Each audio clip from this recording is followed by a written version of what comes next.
लखनऊ से दिल्ली की तरफ एक ट्रेन जा रही थी। एक स्टेशन पर जैसे ही ट्रेन रुकी, जर्नल कोच में एक लड़की चढ़ी और उसने इधर उधर देखा तो उसे एक सीट ऐसी दिखी जिस पर एक अधेड़ उम्र का एक व्यक्ति बैठा था। वो लड़की उसी सीट पर जाकर बैठ गई, लेकिन लड़की घबराई हुई थी। जब ट्रेन चल पड़ी तो लड़की कुछ नॉर्मल सी हुई। उस व्यक्ति ने उस लड़की से पूछना चाहा कि इससे पूछूं कि कहीं इसके पीछे कोई लगा हुआ है या कोई और बात है जो ये घबराई हुई है। पहले तो एक अजनबी से बात करना और फिर ऊपर से औरत जात, वो आदमी हिम्मत नहीं जुटा पा रहा था कि कैसे और कहां से बात शुरू करूं। खैर, कुछ ही मिनट के बाद लड़की ने अपने पर्स में से मोबाइल निकाला और मोबाइल में से सिम निकाला और एक कागज की पुड़िया निकाली। उस पुड़िया में भी एक सिम था। लड़की ने मोबाइल वाला सिम कागज की पुड़िया में रखा और पुड़िया वाला सिम मोबाइल में डाला और मोबाइल ऑन करके नंबर लगा दिया और बोली, मैं निकल गई हूं और ट्रेन में बैठी हूं।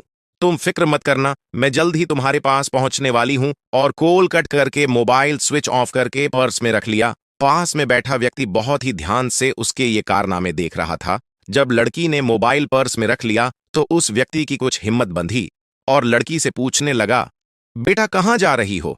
लड़की बोली, दिल्ली जा रही हूं। व्यक्ति बोला, मैं भी दिल्ली जा रहा हूं। व्यक्ति ने बात आगे बढ़ाते हुए कहा, बेटा घर परिवार में तो सब ठीक ठाक हैं, दिल्ली किस काम से जा रही हो? लड़की ने कहा, हाँ सब ठीक हैं और मैं अपने दोस्त के पास जा रही हूं। व्यक्ति ने कहा, दोस्त से मिलने जा रही हो या किसी और से मिलने जा रही हो? लड़की पहले तो थोड़ी सकपकाई और फिर बोली, मैं अपने लवर के पास जा रही हूं और हम शादी करेंगे। उसने रूम किराए पर ले रखा है और हम शादी करके वहीं रहा करेंगे। व्यक्ति ने कहा, अच्छा लव मैरिज करने जा रही हो, बहुत अच्छी बात है। मैंने भी लव मैरिज ही की थी और खुदा का शुक्र है मेरे 3 बच्चे भी हैं और सब कुछ ठीक चल रहा है। अब लड़की के अंदर जो कुछ घबराहट थी वो भी खत्म हो गई और दोनों एक दूसरे से खुलकर बात करने लगे। व्यक्ति ने पूछा, अच्छा बेटा ये बताओ तुम एक दूसरे से कितनी बार मिले हो और तुम कितने दिनों से उसे जानती हो? लड़की ने कहा, यही कोई 2-3 साल से और 1-2 बार हम मिल भी चुके हैं। व्यक्ति बोला, एक बात कहूं अगर बुरा ना मानो तो? लड़की बोली, हाँ कहिए। व्यक्ति बोला, मैंने अपनी शादी तो लव मैरिज की थी लेकिन अपने परिवार के साथ मिलकर की थी। मैंने अपने घर वालों से कहा कि मैंने लड़की देख रखी है और मैं वहीं से शादी करूंगा।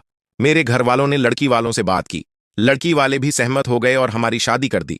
इतने में लड़की बोली, लेकिन हमारे घर वाले नहीं मानेंगे, इसलिए मुझे घर से भागकर शादी करनी पड़ रही है। व्यक्ति बोला, अच्छा ये बताओ तुम्हें अपने लवर पर कितना भरोसा है? लड़की बोली, मुझे अपने आप से भी ज्यादा अपने लवर पर भरोसा है और वो मेरे लिए अपनी जान तक दे देगा।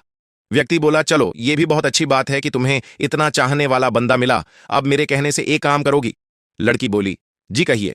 व्यक्ति बोला, अपने लवर से फोन करके कहो कि मैं एक बात बताना भूल गई थी। मम्मी पापा हमारी शादी के लिए राजी हो गए हैं और मेरे साथ ही आ रहे हैं और वही हमारी शादी करवाएंगे।